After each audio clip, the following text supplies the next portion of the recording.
Welcome to Teja TV news.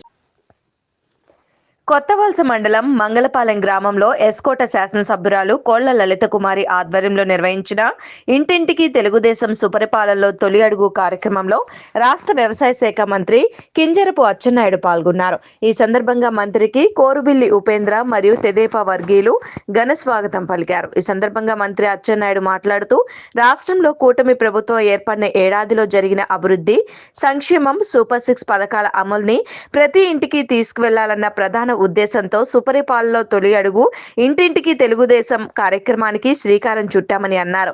మహిళలకు ప్రతి ఏటా 3 ఉచిత గ్యాస్ సిలిండర్లు ఇస్తున్నామని, ఆగస్టు 15 నుండి ఉచిత ఆర్టీసీ బస్సు ప్రయాణం అమలు చేస్తున్నామని చెప్పారు. రైతులకు ఆర్థిక భరోసా కల్పించేందుకు అన్నదాత సుఖీభావ పథకం ద్వారా కేంద్రం ఇచ్చే 6,000కు అదనంగా 14,000 కలిపి 3 విడతలుగా మొత్తం 20,000 చొప్పున ఆర్థిక సాయం అందజేస్తున్నట్లు చెప్పారు. కూటమి ప్రభుత్వం అధికారంలోకి రాగానే 200 అన్నా క్యాంటీన్లను తిరిగి ప్రారంభించామని అన్నారు. మరో 75 క్యాంటీన్లు ప్రారంభించడం జరుగుతుందన్నారు.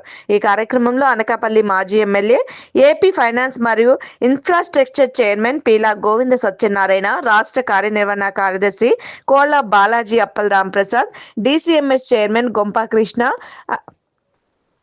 5 మండలాల తెలుగుదేశం పార్టీ నాయకులు, కార్యకర్తలు, అభిమానులు, గ్రామ ప్రజలు పెద్ద ఎత్తున పాల్గొన్నారు. చెప్పారు అయ్యా జగన్మోహన్ రెడ్డి, తెలుగుదేశం పార్టీ నీ వైసీపీ పార్టీ లాగా గాలికి పుట్టలేదని చెప్పి చాలా సార్లు చెప్పారు. తెలుగుదేశం పార్టీ విశ్వవిఖ్యాత నట సార్వభౌముడు నందమూరి తారక రామారావు పెట్టారు. ప్రజల హృదయాల్లో పుట్టింది.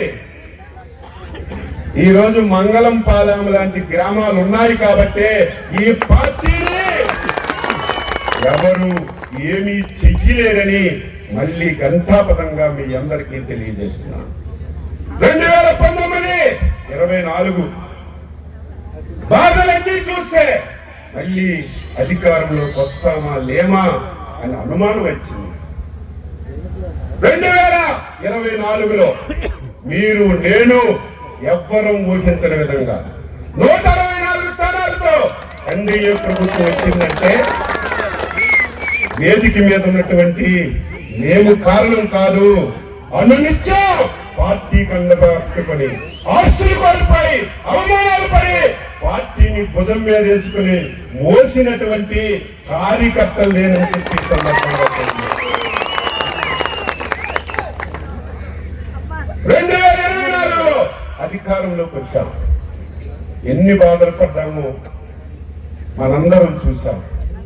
అధికారం వచ్చింది, ఎమ్మెల్యేగా గెలిచాం, రాష్ట్రంలో మంత్రి అయ్యాం, చాలా ఆనందపడిపోయాను.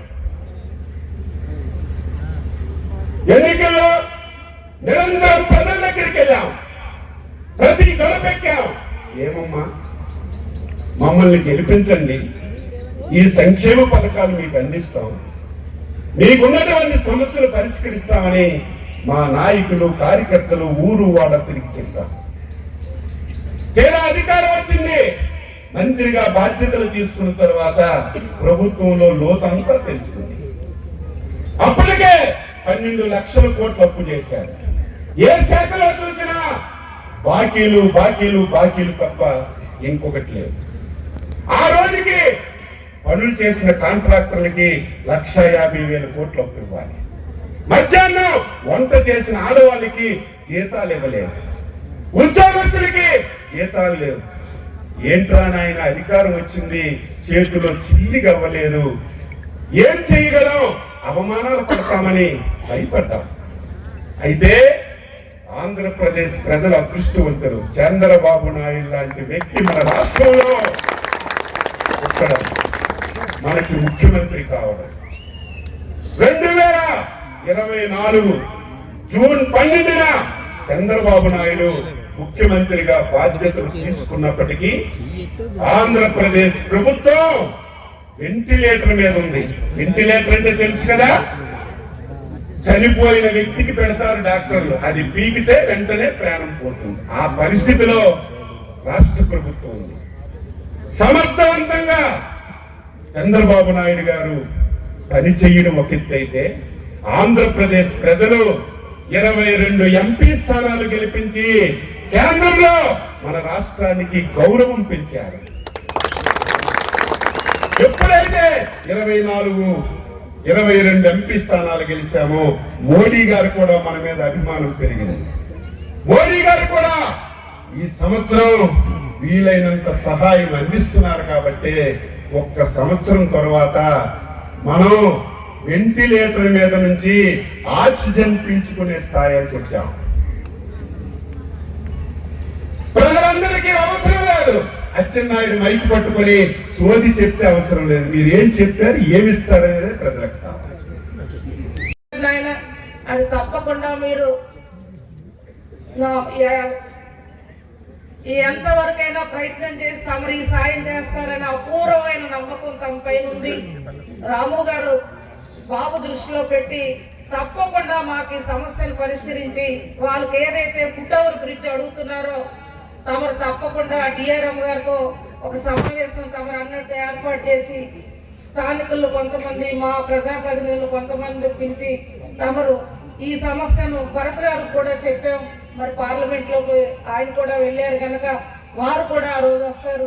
తప్పకుండా ఇది పరిష్కరించి 7,000 చిల్లర జనాభాకి ప్రధాన రహదారిగా తమరు ఆ ఫుట్ ఓవర్ బ్రిడ్జిని మన కేంద్ర ప్రభుత్వం ద్వారా శాంక్షన్ చేయించమని అందరి తరఫున కూడా తమను మరొకసారి నమస్కరించి శాంక్షన్ చేయించాల్సిందిగా కోరుకుంటూ ఆయన ఇవాళ ఈ కార్యక్రమం మరలా ఇంకో కార్యక్రమాన్ని తమరు తప్పకుండా మా నియోజకవర్గానికి ప్రోగ్రాం ఇవ్వాలి.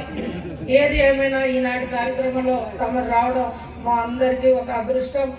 నియోజకవర్గంలో ఎప్పుడూ తమని ఎప్పుడు తీసుకురమ్మని ఒక కార్యక్రమం పెట్టాలని నియోజకవర్గ ప్రజలందరి యొక్క కోరిక.